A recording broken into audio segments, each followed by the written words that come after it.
Today's gospel is about a farmer who went about sowing seeds. I was then reminded of a farmer who had no health insurance but was very health conscious. One day, as he was walking down the street, he had a heart attack and he was rushed to nearby hospital that was run by the Catholic nuns. And after he had undergone surgery, as he was recovering, one of the nuns came by and said, "You will be discharged in a couple of days and you are going to be fine. But tell me who is going to or how you are going to pay the bill for the hospital stay. Do you have health insurance?" The man said, "No, I don't." "Do you have money in the bank?" He said, "No, I am afraid." "Do you have any family members who could help you with this payment?" He said, "I have a sibling. She is a nun, and as you know, she is a spinster." So this nun who came to pay visit with this gentleman was not too happy. She said, "Nuns are not spinsters. They are married to Jesus. Jesus is their bridegroom."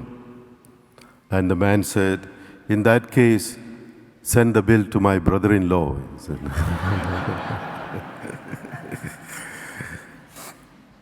A Chicago novelist, John Powers, wrote a book called The Unoriginal Sinner and the Ice Cream God.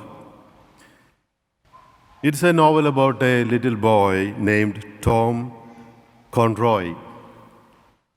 As a teenager, it was very tough for him to grow up in a Catholic family. One day, Tom told his friends in confidence, "I come from a family of practicing Catholics. But do you know something? The more I practice, the worse I get." And what about us? At times, all of us may feel like Tom. Maybe we are not getting worse, but we are not improving much either. By the time we are adults, we have heard the scriptures read and explained to us hundreds of times.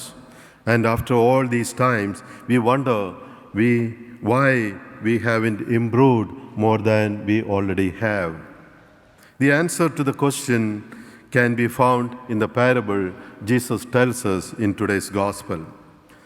The farmer in this parable is Jesus himself, and the seed is God's word. And the seed bed or soil are the people who hear God's word. Some of them reject it outright, others receive it, but then later on they reject it, and still others receive it and produce good fruits.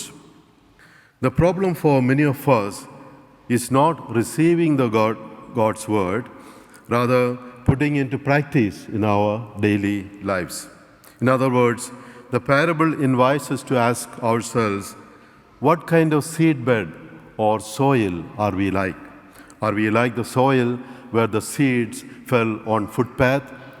Or are we like the soil that fell on the rocky ground or among the thorns?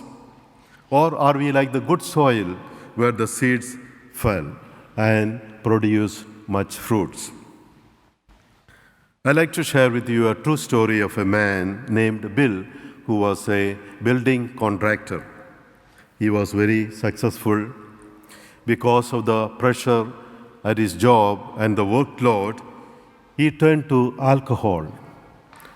Soon, Bill separated from his family, he lost his job, and his business went bankrupt. One day, Bill was walking down the street near his home and then found a rusty, bent nail. He thought to himself, "That nail is a perfect picture of me. I am rusty, bent, and out of shape. He picked up that rusty nail and went home. After reaching home, he took a hammer and began to pound it straight. Then he took a sandpaper and removed the rust from it. After all that, he placed this nail alongside a new one, and he could hardly find any difference between the two. Bill then realized his life also could be straightened out and made clean, just like that nail was. It wasn't easy at the beginning, but after a few months, Bill was able to reunite with his family. He was back in construction business. He owes everything to that rusty old nail he found on the street. To this day, Bill keeps that nail in his wallet wherever he goes. If we are like Tom, that young boy in the novel, and wonder why we are not becoming good or better practicing Catholics, today's parable has an important message for us. Perhaps we are not getting better because we are not responding to God's word the way Jesus wants us to, with our whole heart, with our mind, and our soul. So today's gospel is an invitation to each one of us to begin responding to God's word as Bill did after being an alcoholic. The message is to show the best seeds we can and leave the rest to God and to His grace.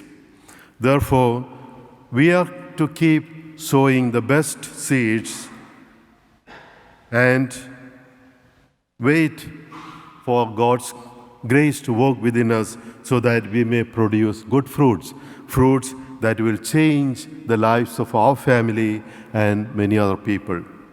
And so, let us accept Lord's invitation by responding to God's word that is packed with a lot of divine power and strength and putting it into practice in our daily life. I'd like to close with a caption that seems to be very meaningful and relevant for us. Life is not a problem to be solved, but a mystery to be lived. May God's love make us what He has called us to be the faithful children of God.